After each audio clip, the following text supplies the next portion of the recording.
Buenos días, mi nombre es Eduardo Aguilú, soy profesor agregado de la Cátedra de Urología. Pasaremos a desarrollar ahora el tema infecciones en urología. Como conceptos muy importantes tenemos que decir que constituye uno de los principales motivos de consulta, o sea, dentro de la práctica clínica de ustedes como médicos, una de las principales infecciones, si no la principal que van a ver, es la infección urinaria, siendo esta una de las principales infecciones urológicas. El 50% de las mujeres va a tener en algún momento de su vida una infección del tránsito urinario y de estas el 20% va a ser recurrente. Vemos entonces claramente lo que es la importancia de dicha patología. La incidencia en hombre va a aumentar luego de los 50 por razones obvias de lo que es la patología prostática.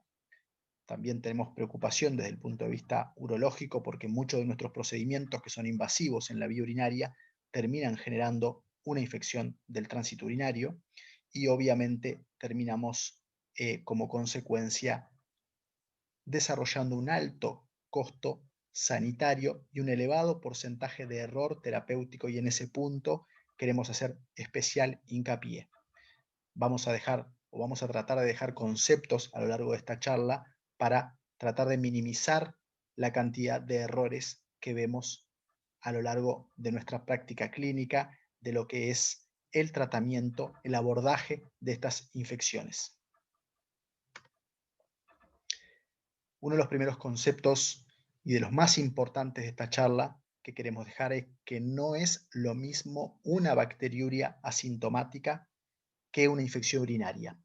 O sea, si le hacemos un urocultivo a una persona y da positivo y la persona no tiene síntomas, eso es una bacteriuria asintomática, o sea, bacterias en la orina, pero no estamos queriendo decir que esa persona tiene una infección urinaria. ¿Por qué? Porque la infección urinaria, como dice ahí, es la respuesta inflamatoria del urotelio que termina generando los síntomas a la colonización por gérmenes del aparato urinario. O sea, tiene que haber gérmenes y síntomas. Entonces, si tenemos una bacteriuria asintomática, no debemos tratar a nuestros pacientes. No debemos tratar a nuestros pacientes. Habrán especiales causas, como por ejemplo la mujer embarazada, donde sí se trata, o procedimientos urológicos, donde sí tratamos, pero la enorme mayoría de los pacientes con bacteriuria asintomática, o sea, urocultivo positivo, no debemos tratar la infección urinaria. El tratar es que termina desarrollando la enorme mayoría de los gérmenes multiresistentes que tenemos en nuestra práctica diaria. Entonces, la definición de infección es gérmenes más síntomas. Desde el punto de vista de la clasificación de las infecciones pueden ser altas, como la pielonefritis, pielonefrosis, absceso renal, o pueden ser infecciones bajas, como la cistitis, prostatitis, uretritis, epidimitis. Todas estas vamos a dar los conceptos básicos a lo largo de la presentación. Pueden ser no complicadas, personas sanas, personas jóvenes, personas sin comorbilidad, o pueden ser complicadas, pacientes hospitalizados, diabetes, en el hombre es una infección urinaria complicada, inmunodeprimidos, litiasis, embarazo, germen multiresistente. No quiere decir esto que estas personas deban ingresar y ser internadas a nivel hospitalario, no, pero son infecciones que debemos de tratar de hilar un poco más fino con nuestro diagnóstico y con nuestro tratamiento. Por eso llamamos de infecciones urinarias complicadas. Primera infección, tanto en frecuencia como en importancia, la cistitis, que es la inflamación de la vejiga, siendo la causa más frecuente la infecciosa, pero puede ser inflamatoria. ¿Y por qué destaco esto? Porque muchas pacientes, sobre todo sexo femenino, consultan por síntomas urinarios tipo ardor, dolor, molestias en el hipogastrio, y hacemos una tirilla reactiva y hacemos un cultivo y da todo normal. ¿Por qué? Porque tiene una cistitis inflamatoria. Está inflamada su vejiga, como tantos otros órganos en el cuerpo se inflaman, pero no hay un germen. Es una muy frecuente causa de que consulten la puerta de emergencia y le dan un antibiótico, y es un error terapéutico. La mayoría, igual así, es la infecciosa, como decimos ahí. La clínica serán los síntomas del tracto urinario, principalmente de llenado, o sea, una vez que la vejiga se empieza a llenar, comienza a haber irritación, comienza a haber poliaquiuria, comienza a haber urgencia miccional, incontinencia por urgencia, todos síntomas básicamente del llenado vesical, pero también pueden haber vaciado, puede haber disuria, puede haber alteraciones del chorro, la inflamación a nivel local puede generar eso, puede haber hematuria, puede haber dolor hipogástrico, decaimiento, fetidez en la orina, siendo esos los principales síntomas y signos.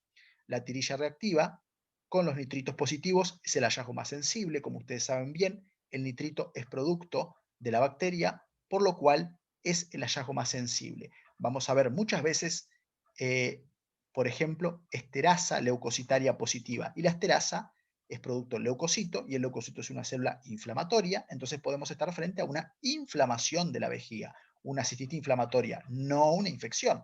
Entonces, el elemento más sensible y más certero es el nitrito. Eso es la tirilla reactiva, que es lo que ustedes van a realizar en la emergencia, pero luego van a realizar un urocultivo y al menos tiene que haber 10.000 unidades formadoras de colonia mililitro de orina. Y eso es uno de los elementos diagnósticos que vamos a tener. Luego, tenemos que pensar que siempre van a haber factores predisponentes y debemos destacar a lo largo de la historia clínica como la inmunodepresión, la edad, la ingesta hídrica disminuida, esto muy frecuente, las afectaciones post relación sexual, es algo que también vemos muy comúnmente en nuestra práctica, la incontinencia de orina, la dieta, la constipación, este es un elemento también extremadamente frecuente y debemos todos tratar de corregir. La etiología, como ustedes saben muy bien, la Escherichia coli es el principal germen causante, pero hay otros, por ejemplo, Proteus, Klebsiella, como ustedes ven ahí, Pseudomonas, más dentro de las infecciones intrahospitalarias, Staphylococcus saprophyticus, muchas veces relacionado con las relaciones sexuales, y entre otros gérmenes, como podemos apreciar en pantalla. Con respecto a la cistitis, ¿cuál es el tratamiento? Y acá otro de los conceptos fundamentales de lo que esta charla, no empezar como vemos por ahí, como la enorme mayoría de los médicos hacen, con ciprofloxacina. No. Acá ven ustedes lo que son las guías europeas, la conclusión en cuanto a lo que es el tratamiento de una cistitis, la ciprofloxacina no entra ni en primera ni en segunda línea, no entra. Tenemos una resistencia mayor al 50% en nuestro medio para dicho antibiótico, pero sin embargo es el primero que se hace muchas veces y es un error y es uno de los errores que hablábamos inicialmente en esta charla. Tenemos que empezar nuestro tratamiento con antibióticos que tengan buena concentración a nivel de la orina y baja resistencia antibiótica. ¿Y cuáles son? Por ejemplo, la nitrofurantoína, 1 cada 8 durante 5 días, siendo eso una de las formas de tratar. Y hoy por hoy tenemos en nuestro medio ya de hace un tiempo la fosfomicina, donde se hace 3 gramos, es un sobre, una dosis sola, o sea, monodosis, o sea, un día. Un tratamiento muy, pero muy cómodo. Cuando tengan entonces una cistitis, o sea, una persona con síntomas urinarios y un urocultivo positivo, van a empezar o por fosfomicina o por nitrofurantoína, siendo estos los antibióticos con menos resistencia antibiótica. Otra de las infecciones que vemos a diario son las infecciones urinarias en el embarazo y son realmente bastante frecuentes, son una de las principales infecciones que tiene esta etapa de la vida de la mujer y que acá sí la bacteriuria asintomática debe ser tratada. Acá sí la bacteriuria asintomática debe ser tratada porque puede desarrollar consecuencias sobre la embarazada y sobre el feto. O sea que es importante acá sí tenerlo en cuenta que se debe tratar. Como sabemos, en el embarazo hay muchas alteraciones anatómicas que favorecen. Por ejemplo, el riñón aumenta de tamaño, el riñón presenta una dilatación del uréter, sobre todo a derecha, por la dextrorotación del útero. Esos son elementos importantes, donde vemos muchas veces en la ecografía la dilatación de cavidades a derecha. Hay factores hormonales, por ejemplo, el aumento de la progesterona y esta que tiene un efecto sobre el urotelio, sobre todo sobre el urotelio del uréter, donde este uréter, ustedes saben muy bien que para movilizar la orina genera un peristaltismo continuo. Pues bien, en el embarazo, este peristaltismo puede llegar a disminuir por dicha hormona. Y por otro lado, hay también cambios en lo que es la tasa de filtrado glomerular, donde comienzan a haber reabsorción de líquido, reabsorción de sodio. Ustedes saben, el edema que presenta muchas veces la embarazada, eso determina menos cantidad de líquido a nivel intraaparato urinario, menos arrastre de los gérmenes. Pueden haber también un aumento de la excreción de bicarbonato, por lo cual cambia el pH y ese pH que cambia puede llevar a un favorecimiento en lo que son las infecciones y también un favorecimiento en lo que es la cristalización, la formación de litiasis, con lo cual puede llegar a ser un problema muy, pero muy importante estas alteraciones en el embarazo. La paraclínica imagenológica, la ecografía, como vemos en la fotito de arriba, vemos cómo se encuentra dilatada las cavidades y esto es un hallazgo muy frecuente en los embarazos y deberemos evaluar otros casos, otros estudios imagenológicos frente a eventuales complicaciones. Los antibióticos, pensemos más o menos lo mismo como concepto, la nitrofurantoína, la fofomicina, y acá se agregan otros antibióticos como amoxiclavulánico, cefuroxime, en lo que son los principales de elección. O sea que podemos sistematizarnos que la cistitis común y la cistitis en el embarazo tienen tratamientos similares, ya siendo cuando la mujer tiene una pielonefritis, otros antibióticos como por ejemplo cefuroxime o ceftriaxona, como ven ahí ustedes, los principalmente indicados. Otra de las infecciones que tenemos dentro de la práctica urológica, y ustedes lo van a enfrentar como médicos, es la cistitis hemorrágica. En este caso, se genera una inflamación de origen infeccioso, una lesión de la submucosa, de los capilares a dicho nivel, por bacterias que son las mismas bacterias que enfrentamos en cualquier otro tipo de infección. Por ejemplo, distintas cepas de Escherichia coli tienden a generar este tipo de lesión en dichos capilares. Entonces, la persona se presenta con síntomas urinarios y una hematuria. Una hematuria que puede ser importante, una hematuria que puede realmente llevar a el, el pánico de lo que es la paciente y a veces del médico que nos llama con cierta desesperación frente a este tipo de infección. Pero si tenemos la noción epidemiológica que se trata de una persona joven, sin antecedentes patológicos, y empieza con síntomas urinarios y comienza con una hematuria, generalmente estamos frente a una cistitis hemorrágica. No hay que alarmar a la paciente y no debemos alarmarnos como médicos. Se trata igual y debemos siempre hacer una ecografía porque puede haber eventualmente, muy poco frecuente, pero como muestra la ecografía acá, la imagen del centro, una imagen polipoidea, o sea, un cáncer de vejiga u otras patologías que pueden sangrar en el aparato urinario de nuestros pacientes. El concepto es síntomas urinarios y hematuria en personas jóvenes puede ser una cistitis hemorrágica. Debemos igual pedir una ecografía para descartar otras patologías. Distinto es personas mayores, distinto es fumadores que tienen gran índice de tumores del aparato urinario, distinto es una persona que tiene un cólico nefrítico y luego comienza a sangrar, claramente la piedra esa lastimó la vía urinaria, pero estamos hablando de síndrome urinario bajo que se acompaña de hematuria, puede ser una cistitis hemorrágica y debemos, de ser así, tratarla igual. Vamos a pedir un urocultivo, va a venir generalmente Escherichia coli y vamos a tratar de la misma forma. Pidan siempre una ecografía y si tienen dudas, envíen estos pacientes al urólogo. Otra de las eventualidades es la infección urinaria recurrente. ¿Cómo la definimos? Como 3 o más infecciones en un plazo menor a un año o 2 pilonefritis anuales. Queremos hacer hincapié en que se debe confirmar estas infecciones. ¿Por qué? Porque la persona va a la puerta de emergencia, se le hace una tirilla reactiva, da nitritos, se le da antibiótico. A la semana la persona sigue con los síntomas, va a la puerta de emergencia, se le rota a otro antibiótico. Y al mes quizá lo mismo. Entonces, uno podría decir, bueno, presentó las 3 infecciones, tiene una infección urinaria recurrente. No, no. La infección urinaria recurrente se cuenta cuando tratamos, la persona mejoró, hicimos un cultivo, dio 0, conté 1. Nuevamente, la persona empieza con síntomas de vuelta. Tengo el cultivo de otro germen o el mismo, cuento 2. Y así vamos a definir esta patología. ¿Por qué? Porque tiene muchas connotaciones.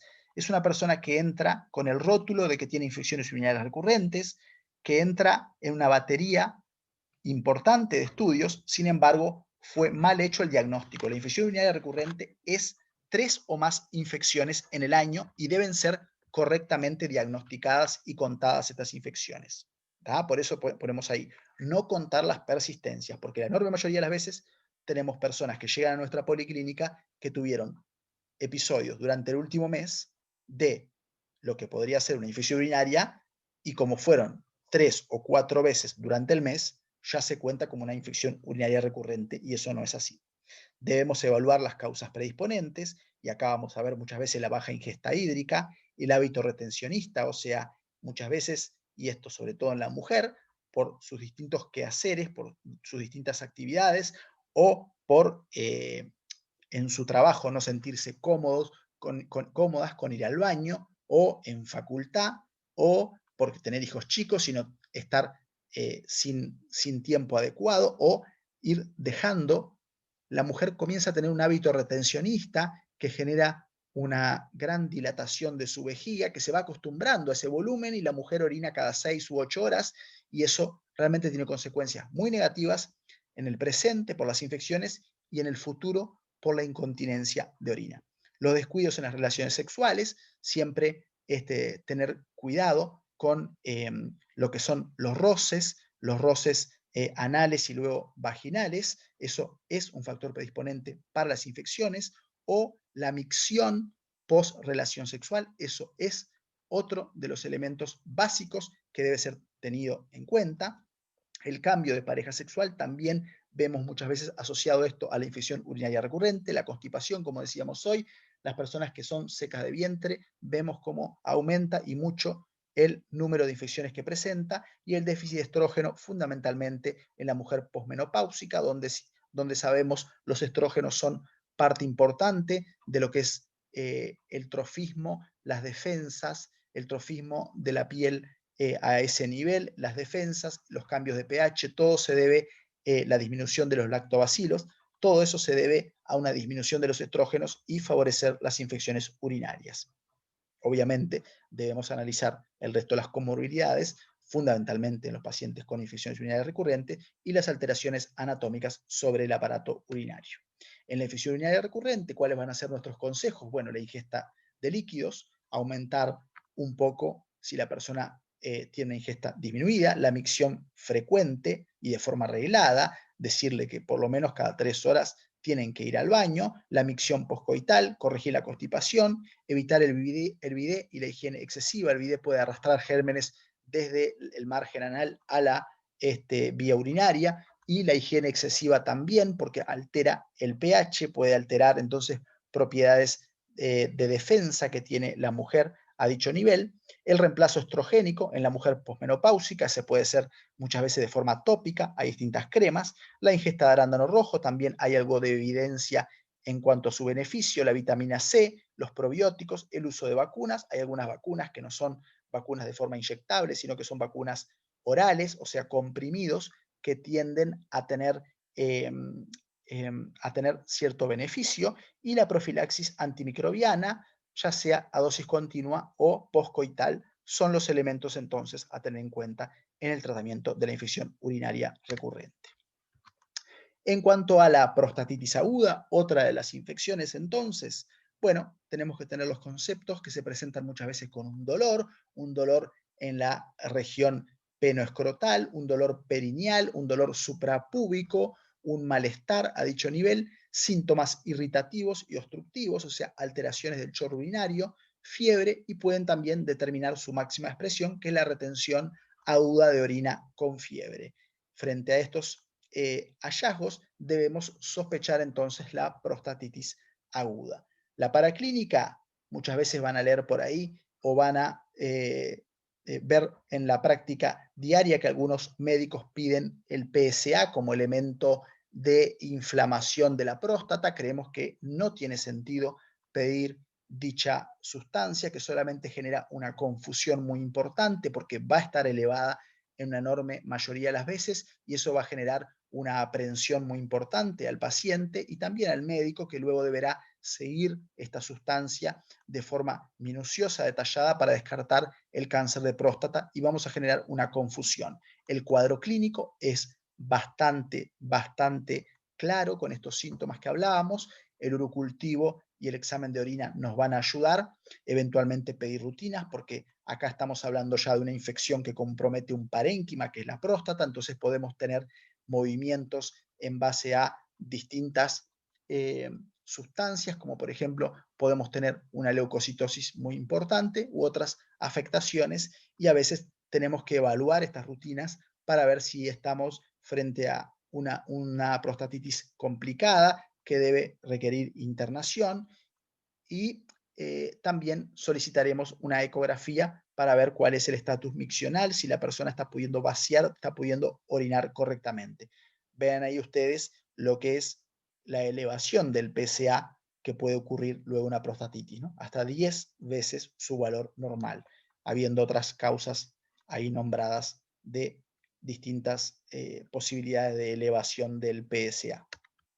¿Cuál es el tratamiento? Bueno, de la prostatitis aguda va a ser ambulatorio, salvo complicaciones, como decíamos anteriormente. Acá sí, la ciprofloxacina entra dentro de la batería terapéutica, ya sea en base a 500 cada 12 por 3 semanas, el cefuroxime en igual dosis también por 3 semanas, y debemos discutir a veces otras medidas, como es la cistostomía, o sea, la derivación urinaria, o la sonda vesical en personas que no están pudiendo orinar correctamente, y debemos muchas veces, para mejorar el confort de nuestros pacientes, agregar un alfa bloqueante, o sea, una medicación que relaja el músculo liso de la uretra y permite una micción más correcta, y también los descongestivos pelvianos, si es necesario, por ejemplo, el Fluxan, o sea, la fitoterapia, tratamientos que mejoran el componente inflamatorio de lo que es la próstata y por lo tanto el confort de nuestros pacientes. Obviamente, si estamos frente a una prostatitis complicada con un absceso prostático, ahí debemos tener en cuenta que serán otro tipo de antibiótico. Habrá que poner una talla vesical para que el pasaje de orina sea el menor posible a nivel de la uretra prostática, y vamos a tener que pensar que puede requerir muchas veces un drenaje a dicho nivel, un drenaje de la próstata. Otra de las infecciones que vemos a diario, y ustedes también van a ver en lo que es el desarrollo de su carrera, es la uretritis, y la uretritis es la inflamación uretral de origen generalmente infeccioso y de transmisión sexual. ¿Por qué generalmente? Porque pueden haber distintos factores que también pueden causar una inflamación de la uretra, por ejemplo, una instrumentación urológica, y no tiene por qué haber un componente infeccioso y de transmisión sexual, o sea, sería una uretritis mecánica, o puede haber una uretritis química, ya sea por distintos productos, como pueden ser hasta un jabón, un producto de limpieza, que genere una inflamación a nivel de la uretra. La clínica va a ser la secreción mucopurulenta o purulenta, disuria y prurito uretral, aunque puede ser también pacientes asintomáticos, pero con esa secreción a nivel de la uretra. El diagnóstico va a ser por el exudado uretral, que creemos que siempre debe ser solicitado, si bien el cuadro clínico muchas veces es muy claro, la persona acude con una secreción mucopurulenta por la uretra, pero creemos que a medida que ha pasado el tiempo y lo que son los gérmenes multiresistentes, estamos con una problemática en cuanto a saber qué germen tenía o no tenía el individuo. Entonces queremos, siempre que es posible, hacer un exudado, aunque hagamos el tratamiento inmediatamente que salga el exudado y no esperemos su resultado, pero por lo menos tener la noción de germen, por si la persona reconsulta, saber frente a qué estábamos enfrentándonos. Como sabemos, pueden ser gonocóxicas o no gonocóxicas, y primarias o secundarias, siendo las secundarias muchas veces intervenciones urológicas o patologías urológicas orgánicas, como puede ser una estrechez de uretra. El tratamiento va a ser también dependiendo de lo que es el germen, pero como gran concepto tenemos que tener que la acitromicina, por ejemplo, en 1 gramo o 1,5 gramos, cubre la enorme mayoría de las veces, como vemos acá, cubre al gonococo y cubre también a las infecciones no gonocóxicas, y podemos con la acitromicina cubrir la mayoría de las veces a los pacientes. Tenemos que luego tener en cuenta que si el germen es resistente, podrá ser que necesite una corrección, como por ejemplo la ceftriaxona en el germen gonococo o la doxiciclina en el no gonococo. Con esto, generalmente cubrimos la mayoría de las uretritis. Acá verán otras opciones, por ejemplo, cuando es una tricomona, el metronidazol es un antibiótico entonces que tiende a ser el efectivo frente a este germen.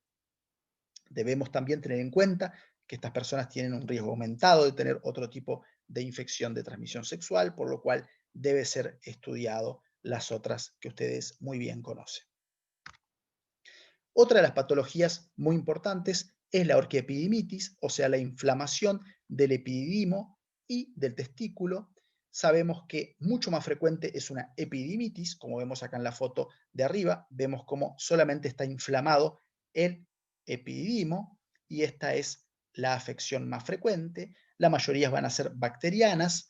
En pacientes jóvenes también debemos sospechar que haya Neisseria o clamidia, o sea, que haya sido una infección desde el punto de vista de transmisión sexual. La clínica va a ser dolor, fiebre, edema, eritema. Acá vemos en la foto de abajo cómo ustedes pueden ver claramente el eritema, claramente el edema a nivel del testículo izquierdo, como vemos acá.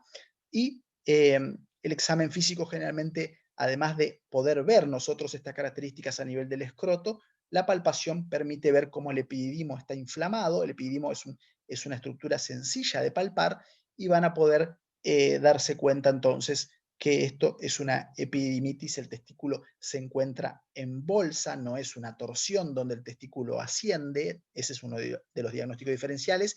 Y a la palpación generalmente no es algo pétreo como un tumor de testículo.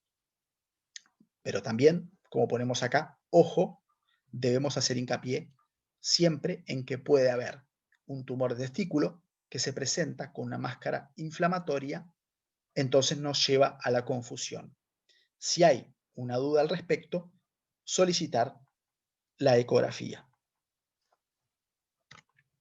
¿Cuál es el tratamiento de la orquiepididimitis? Los analgésicos, el hielo local. Hacemos hincapié, es importante que la persona se ponga hielo, que los signos inflamatorios son los que perduran. Generalmente logramos controlar la infección con el antibiótico, pero muchas veces la persona reconsulta a los 2-3 días porque sigue inflamada, y es algo totalmente esperable. Muchas veces no hacemos hincapié en que tiene que ponerse hielo, y la inflamación demora 1 semana o 10 días, pero la infección está controlada con el antibiótico que le indicamos. Los antibióticos, ciprofloxacina también acá.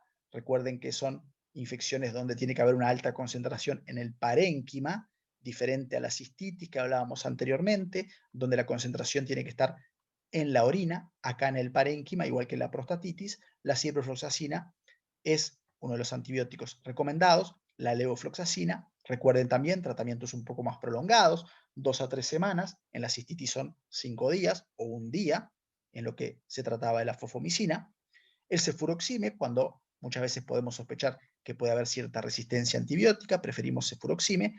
Y si hay una sospecha de que hay una infección de transmisión sexual, asociar acitromicina o doxiciclina, como mostrábamos anteriormente. Otra de las infecciones urológicas, la pielonefritis aguda, donde la clínica ustedes la conocen: el dolor lumbar, los puntos renouretrales positivos, la fiebre, los síntomas del tracto urinario inferior, o sea, una clínica generalmente mucho más florida, mucho más completa en cuanto a la parte infecciosa que una simple cistitis, un dolor lumbar que generalmente es unilateral. Debemos tener en cuenta también que desde el punto de vista urológico nos enfrentamos muchas veces con personas que tienen una litiasis obstructiva, entonces la persona tiene un cólico nefrítico y tiene fiebre. Ahí estamos frente a un cuadro mucho más grave, de mucho mayor intensidad terapéutica y donde debemos vigilar a estos pacientes realmente de una forma mucho más intensa. Acá vemos, por ejemplo, en esta tomografía cómo se ven las múltiples imágenes parcheadas en la tomografía de una pielonefritis aguda bilateral. Esto también es un cuadro de mucho mayor gravedad que la pielonefritis aguda que vemos habitualmente, o sea, lo bilateral, y cuando se asocia a una litiasis, que es la pielonefritis obstructiva, un cuadro realmente que puede llegar a ser muy grave, y ahora veremos cómo tratamos esto los urólogos. En cuanto a los exámenes, examen de orina, urocultivo, hemograma, función renal, hemocultivo. Recuerden que pueden haber bacteriemias, pasaje de bacterias a la sangre y debemos cultivar el germen a dicho nivel. Acá debemos siempre solicitar paraclínica imagenológica, ya sea la ecografía paraturinario y la radiografía, es lo que conocemos como el par radiológico, fundamentalmente esto cuando sospechamos que hay una litiasis, cuando el dolor excede lo que es el cuadro típico de la pielonefritis, que es un dolor insidioso, bastante leve, como una molestia, pero cuando nos enfrentamos frente a un cólico nefrítico, un dolor muy intenso, debemos pensar en la pielonefritis obstructiva y hasta debemos solicitar una tomografía abdominopélvica para ver exactamente dónde está la litiasis y ver qué tratamiento vamos a hacer. El tratamiento de la pielonefritis aguda, según las guías europeas, como vemos acá, el tratamiento puede ser ambulatorio en las no complicadas, personas jóvenes, no tan sintomáticas, sin alteraciones en los estudios de sangre, donde la ciprofloxacina acá también cobra importancia porque son tratamientos de parénquima fundamentalmente, la levofloxacina, el Bactrim, el cefuroxime, y esos son tratamientos entre 1 a 2 semanas habitualmente, y las complicadas generalmente requieren el ingreso. Otra de las eventualidades que tenemos que tener en cuenta es que si la pielonefritis es obstructiva, acá vemos procedimientos que hacemos a diario los urólogos, ya sea colocar un catéter, que es un catéter que se llama catéter doble J, entramos por la vía urinaria con una camarita y ascendemos este catéter, el cual sortea la litiasis y llega hasta las cavidades, siendo la orina de pasaje por dentro de este catéter y también por fuera. Acá vemos la radiografía, cómo queda el catéter doble J, y de esa forma queda protegida su vía urinaria frente a el proceso infeccioso, donde los gérmenes no estaban drenando y estaban siendo muchas veces de pasaje hacia el resto de lo que es el torrente sanguíneo en forma de bacteriemia. Cuando la piedra no es posible sortear, en algunas oportunidades o frente a otras alteraciones que no vienen al caso en cuanto a lo que es la indicación estricta, lo que tenemos que hacer es lo que se llama nefrostomía, o sea, a través de la piel pasamos este catéter que tiene un similar sistema de drenaje, pero queda a una bolsita colectora. Por supuesto, esto lleva a todo un tema de lo que es la recolección de orina a dicho nivel, y andar con ese drenaje puede generar ciertas alteraciones. Otra de las patologías urológicas, que ya vamos terminando con las infecciones y los conceptos importantes sobre estas, es la pionefrosis. La pionefrosis, como ustedes ven acá, el riñón se ha deformado completamente, está aumentado de tamaño, pero ya es una cáscara que tiene adentro este contenido de densidad bastante homogénea, que es pus, y el parénquima se destruyó. Acá ustedes ven la pieza cuando tratamos estos pacientes y operamos, generalmente asociado a litiasis, personas que han tenido durante muchos años tratamientos, infecciones urinarias, antibióticos, se automedican, entonces no consultan, no son analizadas, no se les hace estudio, a veces pacientes inmunodeprimidos, este riñón se va perdiendo, se va perdiendo, se va deteriorando, entonces hay una destrucción supurativa del parénquima renal, queda el parénquima laminar, sin ningún tipo de función, simplemente es una cáscara con un poco de orina, con un poco de pus, y requiere que el tratamiento sea, ya sea la nefrostomía, o sea, lo que decíamos anteriormente, poner un cañito para que el riñón empiece a orinar, pero es una situación simplemente paliativa, y el tratamiento definitivo, que es la nefrectomía, o sea, sacar el riñón, porque ese riñón lamentablemente perdió su función por los procesos infecciosos y por los reiterados, ya sea cólico-nefríticos y automedicación, que tienen esta consecuencia lamentable. Y bueno, y la última patología que vamos a ver es la gangrena de Fournier. Quizás ustedes conocen dicha infección, que se define dentro de las infecciones graves de partes blandas, que es una fascitis necrotizante subcutánea, o sea, se produce una destrucción del tejido, una necrosis del tejido fundamentalmente caracterizada por supuración y trombosis de los vasos subcutáneos, es polimicrobiana, mixta, y hay un sinergismo bacteriano, o sea, hay más de una bacteria polimicrobiana y estas actúan, algunas a un nivel, otras a otro nivel, pero todas en avanzar en cuanto a lo que es la necrosis, en cuanto a lo que es la trombosis vascular, y el tejido rápidamente se va afectando. Es una patología que evoluciona en horas, afecta el periné, afecta los genitales, afecta la región perianal, tiene una alta mortalidad y una evolución de horas, 6, 12 horas, 24, y cuanto antes tratemos a los pacientes, mejor. Mucho más frecuente en inmunodeprimidos, generalmente estamos frente a personas mayores, diabéticas, con alcoholismo, insuficiencia hepatocítica, corticoterapia, traumatismo, personas muchas veces internadas en hogares de ancianos que lamentablemente a veces tienden a ser un poco relegadas en cuanto a lo que es el examen claro y lo que es la sintomatología, que en una primera etapa puede ser una sintomatología muy leve, pero esta entidad evoluciona rápidamente al shock séptico. Así que, por favor, como médicos, cuando reciban estos pacientes, no tengan miedo a levantar la sábana, no tengan miedo a examinar a estos pacientes. Hagan el examen, que es simplemente la inspección de lo que son las bolsas, que se van a encontrar edematosas, muchas veces con placas necróticas, muchas veces con signos de supuración.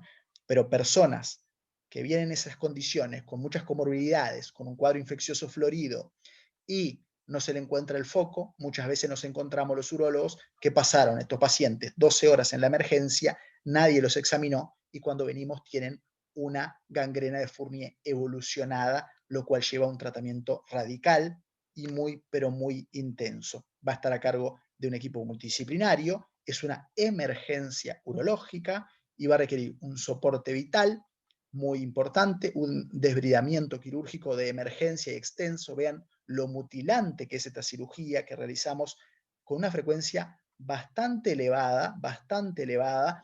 Vean cómo muchas veces los testículos y el pene están respetados y solamente afecta a los tejidos subcutáneos de la piel, pero como verán, lo que es la morbilidad posoperatoria, lo intenso de lo que son la cantidad de días que pasan en CTI, luego la cantidad de participación de otros colegas cirujanos plásticos para, por ejemplo, reconstruir todo esto acá, además esperar que se esterilice completamente esta piel, es realmente algo muy, muy complejo, muy, pero muy mórbido para lo que es el paciente, con una mortalidad también muy, pero muy elevada. La citostomía suprapúbica es una eventualidad, o sea, poner una talla para que la sonda no pase por el pene y no esté en el medio del foco. Los antibióticos son de amplio espectro, el pronóstico es muy malo, pero se va a beneficiar muchísimo del diagnóstico precoz, o sea, de parte de nosotros como médicos, el diagnóstico precoz, y luego que el urólogo haga un trabajo de desbridamiento extenso. Acá el ser temeroso, el resecar poco, lleva a la muerte precoz de los pacientes. Bueno, muchísimas gracias. Chau, chau.